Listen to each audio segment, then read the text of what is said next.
Salut à toutes et à tous et bienvenue dans cette nouvelle vidéo. Donc comme vous pouvez le voir, il s'agit d'un mini album. Alors vraiment très mini par rapport à ce que je fais d'habitude.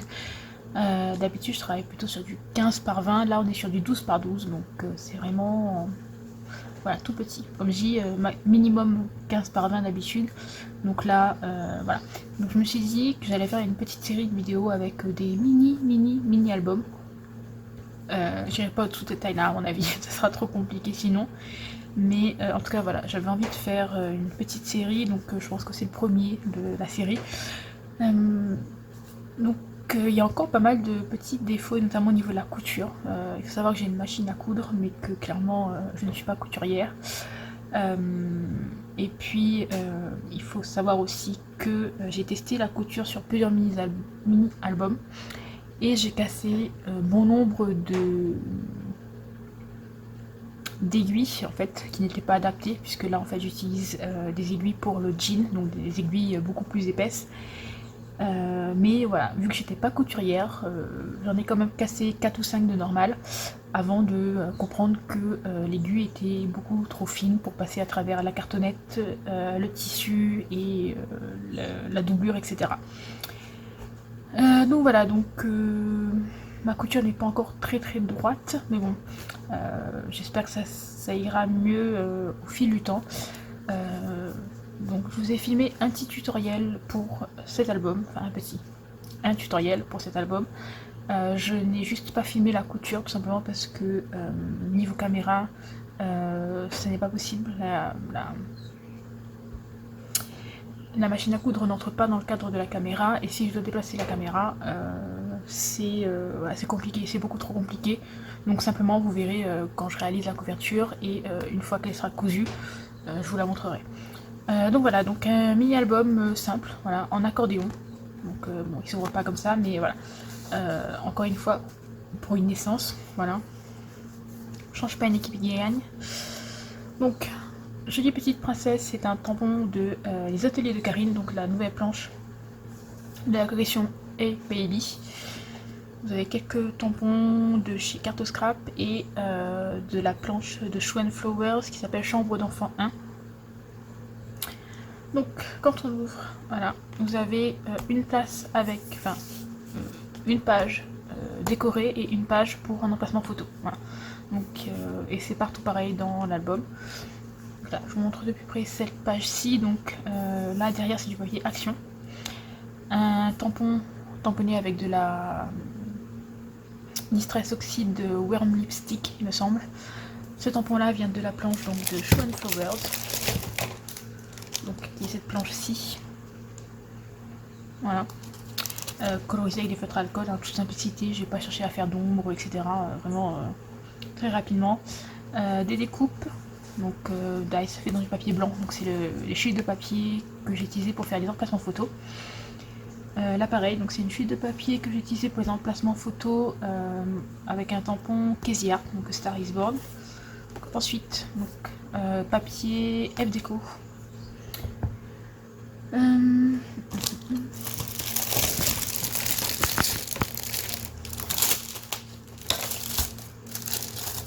Cette collection-ci. Voilà. Donc My Little Baby Girl, donc c'est avec les petits pandas. Ensuite, donc là, le tampon de la planche de Les Ateliers de Karine, donc c'est celui-ci. Voilà.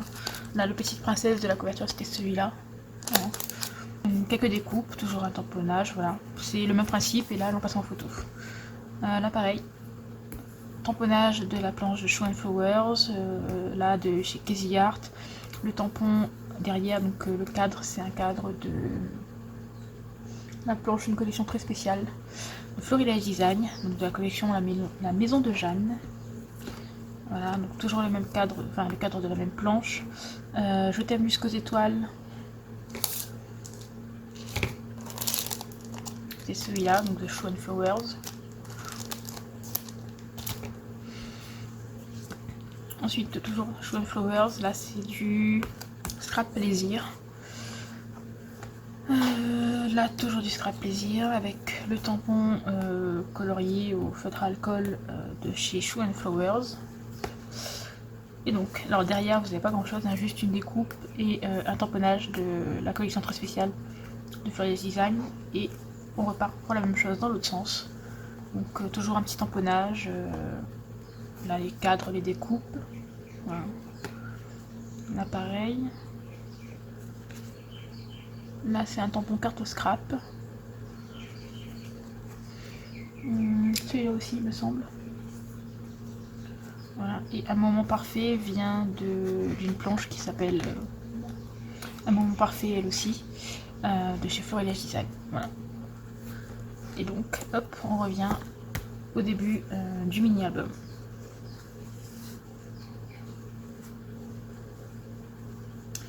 Donc, le mini-album contient 11, enfin, peut contenir 11 photos. Je pense que c'est le genre de mini qui peut être soit laissé comme ça, donc à feuilleter, soit ouvert en accordéon, par exemple sur une table ou quelque chose comme ça, sur un buffet. Donc il peut contenir 11 photos. Je voulais à la base faire une photo par mois pendant la première année, mais au vu de l'accordéon à l'intérieur, j'arrivais pas à caser 12 photos, voilà. Donc ça m'a agacé, donc j'en ai mis que 11, voilà. Donc au final, ce sera plus pour les photos de naissance, par exemple, à la maternité et avant que le bébé rentre à la maison, voilà. Donc voilà pour ce mini-album. Je vous avoue que j'ai pas mal galéré pour la couverture parce que elle est en simili-cuir, donc c'est relativement épais et à coller, etc. c'est un peu galère, mais bon, vous verrez dans la vidéo, de toute façon on y arrive, hein. Quoi vous dire de plus, à part que franchement j'aime beaucoup ce mini-album, j'adore la couverture en fait en simili-cuir. Je pense que je vais en faire beaucoup plus, sachant que j'en ai acheté pas mal de couleurs différentes. Donc je pense que vous allez retrouver pas mal de petits projets avec des couvertures en simili-cuir. Et je pense que je vais faire un peu plus de couture sur mes albums, etc. Ça donne un côté assez sympa. Je vais m'entraîner aussi un peu plus pour pouvoir utiliser la machine correctement, sans casser d'aiguilles. Parce que mon stock d'aiguilles va vite descendre sinon. Donc voilà, donc je vous laisse tout de suite avec le tutoriel pour ce mini-album. Moi je vous dis à très bientôt. Bye bye.